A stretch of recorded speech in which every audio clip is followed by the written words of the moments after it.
बड़ी खबर भी आ रही है। बड़ी खबर ये कि G20 को देखते हुए अब कई तरीके की साजिश जो है वो रची जा रही है और ऐसी साजिश का एक खुलासा भी हुआ है।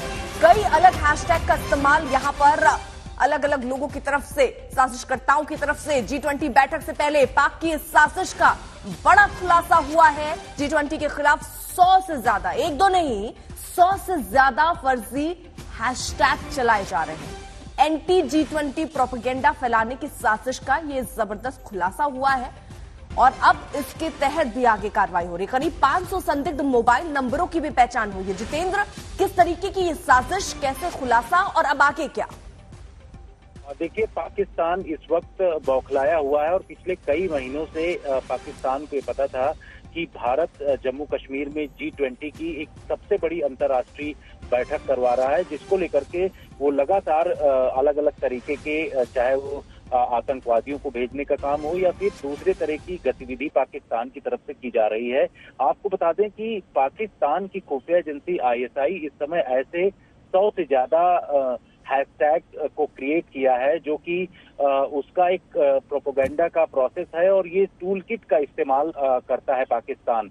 और इसके कई हैंडलर्स जो हैं वो विदेशों में बैठ करके ये एंटी इंडिया G20 को लेकर के प्रोपेगेंडा फैला रहे हैं, जिसको लेकर के भारतीय एजेंसियां इस वक्त अलर्ट पर हैं। इसके साथ ही आपको बता दें कि 50 के आसपास ऐसे उन्होंने टूल किट का इस्तेमाल किया है जो कि भारत के खिलाफ एक्टिविटी कर रहे हैं। साथ ही 500 मोबाइल फोन को भी एजेंसियों की तरफ से ट्रैक किया गया है, जो कि अलग अलग स्थानों से भारत के खिलाफ प्रोपेगेंडा फैला करके ये बताने की कोशिश कर रहे हैं कि जम्मू कश्मीर में हालात ठीक नहीं है, G20 का बहिष्कार किया जाना चाहिए, इस तरीके की बातें कर रहे हैं। पर भारतीय सुरक्षा एजेंसियां इसको काउंटर भी कर रही हैं। साथ ही सुरक्षा भी जम्मू कश्मीर में चाक चौबंद किए गए हैं।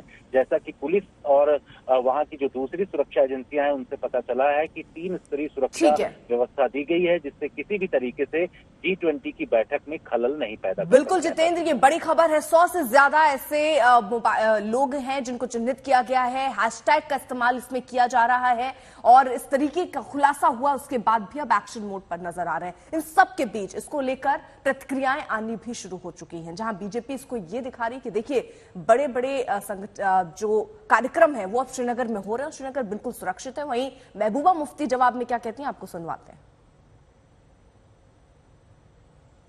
G20 का इवेंट है, वो सही मायनों में देश का इवेंट है और इसको सरकारी इवेंट ना बना रहे, इसलिए प्रधानमंत्री जी ने लगातार हम सबको यही कहा और समझाया कि ये जन भागीदारी का इवेंट होना चाहिए, जिसमें देश का हर भारतीय गर्व से आगे बढ़े और अपने अपने हिस्से का कार्यक्षेत्र देखे और इन सब जितनी हमारी ऑर्गेनाइज्ड तरीके से काम हो रहे हैं उन सब में व्यवस्थाओं में हिस्सेदारी हो।